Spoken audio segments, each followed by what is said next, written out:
அஸ்ஸலாமு அலைக்கும் வரஹ்மத்துல்லாஹி வபரகாத்துஹு. அன்பிற்கினிய சகோதர சகோதரிகளே, டிஎம்ஏவின் ரமலான் வசந்தம் தொடரிலே இன்று நாம் இறையச்சம், தக்வா என்னும் இறையச்சம் என்றால் என்ன என்பது குறித்து அறிந்து கொள்வோம். இந்த ரமலான் நோன்பு நமக்கு வழங்குகின்ற ஒரு மிகப்பெரிய அருள் வளம் தான் இந்த இறையச்சம். இந்த இறையச்சத்தை குறித்து அல்லாஹ் சுப்ஹானஹு வ தஆலா தன்னுடைய திருமறையிலே சூரா அஹ்ராஃபிலே 26வது வசனத்திலே குறிப்பிடுகின்றான்.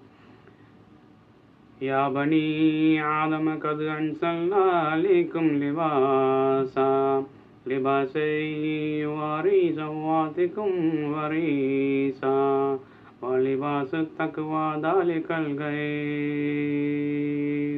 தாலிக மின் ஆயாத்தில்லாஹி லஅல்லஹும் யத்தக்கரூன். ஆதமுடைய மக்களே, உங்களுடைய வெட்கத்தலங்களை பாதுகாப்பதற்காகவும், உங்களுடைய உடவுகளுக்கு பாதுகாப்பாகவும், உங்களுடைய உடலை அலங்கரிப்பதற்காகவும் உங்களுக்கு நாம் ஆடையை அருளி இருக்கின்றோம். மேலும் இறையச்சம் என்னும் ஆடையே உங்களுக்கு சிறந்ததாகும். இது அல்லாஹ்வுடைய சான்றுகளில் ஒன்றாகும். இதன் மூலம் மக்கள் நல்லுணர்வு பெறக்கூடும் என்று அல்லாஹ் சுப்ஹானஹு வ தஆலா இந்த இறையச்சத்தினுடைய முக்கியத்துவம் குறித்து தன்னுடைய திருமறையிலே குறிப்பிட்டிருக்கின்றான். இதனால தான் அல்லாஹ்வுடைய தூதர் ஸல்லல்லாஹு அலைஹி வஸல்லம் அவர்கள் தன்னுடைய வாழ்நாளிலே அதிகம் சஹாபாக்களுக்கு வலியுறுத்திய விஷயம் இறையச்சம். நீங்கள் அல்லாஹ்வை அஞ்சிக் கொள்ளுங்கள், அல்லாஹ்வை அஞ்சிக் கொள் என்றுதான் எப்பொழுதுமே அறிவுறுத்தி கொண்டிருந்தார்கள். பாருங்க, ஒரு ஹதீஸ் வந்து அபூ ஹுரைரா ரலியல்லாஹு தஆலா அறிவிக்கின்ற ஹதீஸ் முஸ்லிம் என்கின்ற ஹதீஸ் கிரகத்தில் இடம்பெற்றிருக்கின்றது.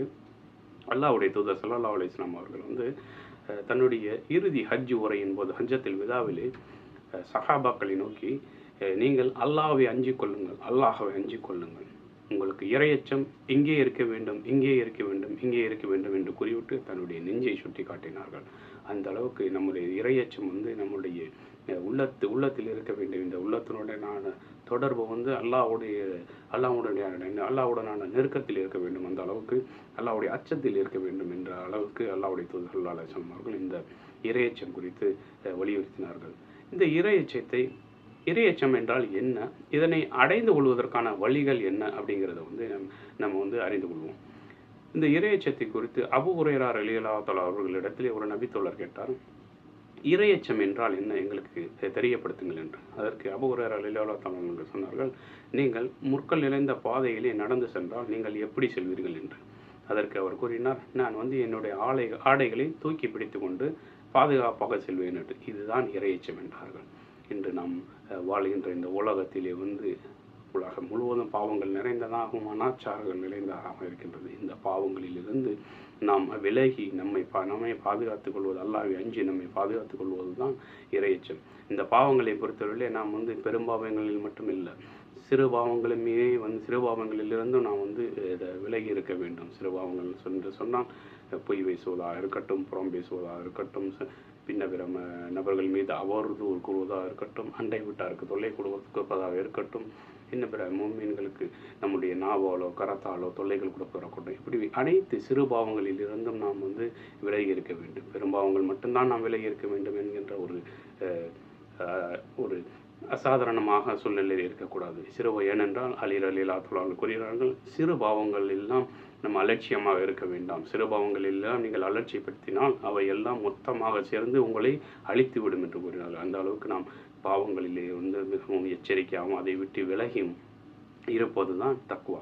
இந்த தக்குவாவை நாம் எப்படி ஒரு மோமின் எந்த நிலையில எந்த அடிப்படையிலே அடைந்து கொள்ள முடியும் அப்படிங்கிற விஷயத்தை வந்து நம் வந்து தாபியின்களே மிகவும் பிரசித்தி பெற்ற தாபியினான தல்க் இப்னு ஹபீப் ரஹ்மத்துல்லாஹி அலைஹி அறிவிக்கின்றார்கள், ஒரு முஸ்லீம் தான் செய்யக்கூடிய அமல்களிலே 2 விஷயங்கள் வந்து பேணுதலாக இருக்க வேண்டும். ஒன்றாவது கீழ்ப்படிதல். இந்த கீழ்ப்படிதலை குறித்து சொல்லும்போது, கீழ்ப்படிதல் என்பது அல்லாஹ் தன்னுடைய திருமுறையிலே வலியுறுத்திய வழிமுறைப்படியும், அல்லாஹ்வுடைய தூதர் நபிகள் ஸல்லல்லாஹு அலைஹி வஸல்லம் அவர்களுடைய வழிமுறைப்படியும் நாம் அமல்களை அமைத்துக் கொள்ள வேண்டும். நாம கற்பனை செய்து கொண்டு இதெல்லாம் வந்து அமல்கள் என்று செய்வதல்ல இறையச்சம். அல்லாஹ்வும் அல்லாஹ்வுடைய தூதரும் காட்டிய அடிப்படையிலே நாம் வந்து வழிமுறையின் அடிப்படையிலே நாம் அமல்களை அமைத்துக் கொள்வது இறையச்சமுடையமாக இருக்கின்றது.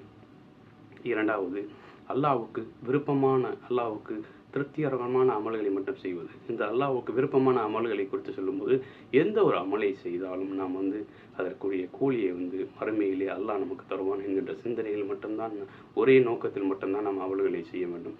இந்த உலகத்திலே மற்றவர்கள் நம்மை வந்து மேய்ச்ச வேண்டும், நம்மளை வந்து இவர் தொழுகையாளி, இவர் ஈமான்தாரி, இவர் இறையச்சம் உடையவர் என்று நம்மை வந்து பெருமையாக கூற வேண்டும் என்பதற்காக வந்து எந்த ஒரு அமலையும் வந்து நாம் செய்து விடக்கூடாது. இந்த விஷயத்திலே ஒரு மோமின் ரொம்ப மிகவும் பேணுதலாக இருக்க வேண்டும்.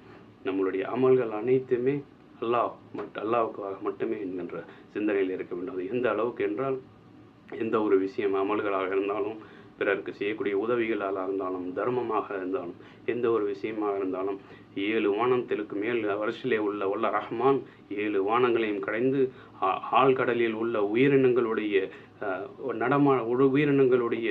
நடமாட்டத்தை எல்லாம் கண்காணிக்கின்றான் என்ற சிந்தனை நமக்கு இருந்து கொண்டு இருக்க வேண்டும். இதுதான் தக்வாவுடைய அடையாளம் என்று கூறினார்கள். அன்பிற்குரிய சகோதரர்களே, இப்னு அப்பாஸ் ரலியல்லாஹு தஆலா அறிவிக்கிறார்கள், தக்வா, ஒரு நபர் தக்வா உடையவர் என்பதை அறிந்து கொள்ள வேண்டும் என்றால் அவர் வந்து 2 விஷயத்தில் வந்து பேணுதலாக இருப்பார். அல்லாஹ் சுப்ஹானஹு தஆலா காட்டிய நேர்வழியிலிருந்து தவறும்போது அவர் அல்லாஹ்வுடைய தண்டனையை குறித்து அஞ்சுவார். மேலும் பாவமான காரியங்களில் ஈடுபடும் போது அவர் அல்லாஹ்வுடைய வேதனையை குறித்து அஞ்சுவார் என்று கூறினார்கள். ஆக ஒரு மூமின் வந்து அல்லாஹ் வலியுறுத்திய கடமைகள், தொழுகையாக இருக்கட்டும், நோன்பு, ஹஜ்ஜு, ஜக்காத்து, இன்னும் அமல்களாக இருக்கட்டும், எந்த ஒரு அமல்களும் வந்து நாம் கடமையான ஒரு தொழுகையை வந்து நாம் ஒரு மூமின் வந்து விடும்போது அவருடைய நெஞ்சில் வந்து உறுத்தல் ஏற்பட வேண்டும் சகோதரர்களே. அதுதான் வந்து இறையச்சத்தினுடைய அடையாளம். அவர் வந்து நாளை வந்து தொழுகையை குறித்து நாம் மரணத்திற்கு பிறகு முதலாவதாக கபூரிலே கேள்வி கேட்கப்படும் என்ற அச்சம் அவருக்கு இருக்க வேண்டும் சகோதரர்களே. இதுதான் இறையச்சத்தினுடைய அடையாளம் என்று சொன்னார். 2வது, பாவங்களில் ஈடுபடும் போது இந்த பாவங்களில் எல்லாம் நாளை மறுமையிலே அல்லாஹ் என்னை எழுப்பி கேள்வி கேட்பான், அவனிடத்தில் நான் பதில் கூட வேண்டும் என்கின்ற ஒரு அச்சம் இருக்க வேண்டும்.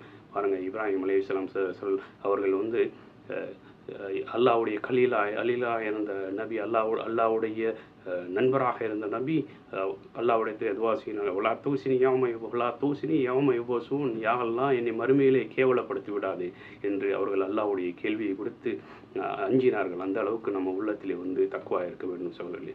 ஆக இந்த 4 விஷயங்கள் வந்து நாம் அறிந்து நம்முடைய இறையச்சத்தை வந்து என்றென்று புதுப்பித்து கொண்டே இருக்க வேண்டும் சகோதரர்களே. 1வது, அல்லாஹ்வுக்கும் அல்லாஹ்வும் அல்லாஹ்வுடைய தூதரும் காட்டி தந்த வழியிலே நம்முடைய அமல்களை அமைத்துக் கொள்வது.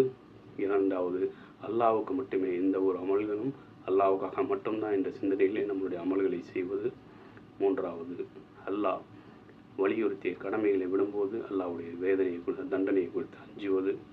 4வது, அல்லாஹ்வுடைய எந்த ஒரு பாவத்திலும் நம்ம ஈடுபட்டாலும் அதை குறித்து நமக்கு மறுமையிலே அல்லாஹ் சுப்ஹானஹு வ தஆலா கேள்வி எழுப்பான் என்கிற அச்சம் நமக்கு எப்பொழுதும் உள்ளத்திலே இருந்து கொண்டு இருக்க வேண்டும் சொல்ல. இவையெல்லாம் நமக்கு வந்து இறையச்சத்தை வளர்க்கக்கூடிய விஷயங்களாக இருக்கின்றன. இவைகளெல்லாம் நம்ம கவனத்தில் கொண்டு நம்மளுடைய அமல்களை அல்லாஹ்வுக்காகவும் அல்லாஹ்வுடைய தூதர் காட்டிய வழிமுறைகளையும் செய்து நாம் இறையச்சம் உடையவர்களாக மாற வேண்டும் என்கின்ற பிரார்த்தனையோடு என்னுடைய சிறிய உரையை நிறைவு செய்கின்றேன். வாஹிர தவானா அனில் அல்ஹம்துலில்லாஹி ரப்பில் ஆலமீன். அஸ்ஸலாமு அலைக்கும் வரஹ்மத்துல்லாஹி வபரகாத்துஹு.